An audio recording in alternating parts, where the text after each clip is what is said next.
conférence de presse hier de Bruno Le Maire. Bruno Le Maire qui a fixé bien comme ambition 20 milliards d'euros d'encours de prêts participatifs pour la reconstruction des fonds propres des entreprises. Cet objectif, il doit être atteint à l'horizon de fin 2022 selon le ministre de l'économie et des finances. De son côté, le président de la Fédération française, de la Fédération bancaire française a précisé qu'à la différence du prêt garanti par l'État qui s'adresse aux entreprises qui ont des difficultés de trésorerie, eh bien les prêts participatifs sont destinés à celles qui ont un vrai potentiel de rebond mais qui ont été pénalisées par une exploitation déficitaire sur l'exercice et qui ont donc besoin de se redoter en capital. Le gouvernement français a dévoilé son plan pour sauver une partie des emplois de Bridgestone, l'usine du site de Béthune qui, vous le savez, est menacée d'une restructuration, voire d'une fermeture. Présenté à la direction à l'issue d'une réunion qui a rassemblé les élus locaux et les représentants des salariés, ce plan, il prévoit la sauvegarde de 460 à 560 emplois. La production de pneus serait finalement maintenue sur le site via une restructuration qui impliquerait le départ de près de 40% des salariés et 100 millions d'euros d'investissement par le gouvernement. La direction du site qui ne s'est pas exprimée pour le moment.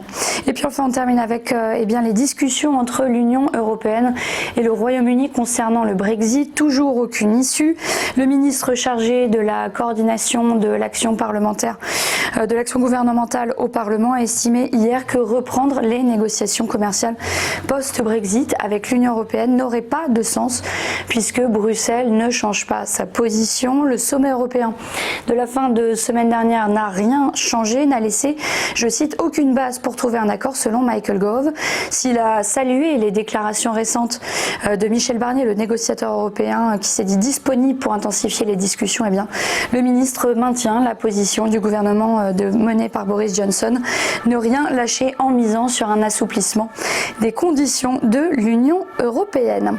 Voilà pour les principales informations. Petit point maintenant sur ce qui s'est passé en bourse hier et concernant les principales places européennes. On a assisté à une panne très importante et plusieurs problèmes techniques hier après-midi.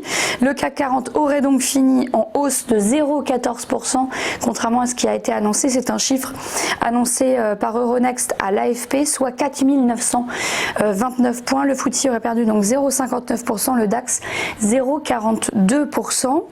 Du côté de Wall Street, la bourse de New York a fini en baisse. Le Dow Jones a cédé 1,44%, le S&P 500 1,63% et le Nasdaq 1,65%. Enfin, ce matin au Japon, la bourse de Tokyo, dans le sillage de Wall Street, a fini également en baisse. Le Nikkei a perdu 0,44% et le Topix 0,73%. Restez bien avec nous, le Live TV Finance continue dans un instant. On va suivre l'ouverture de la bourse de Paris. À tout de suite.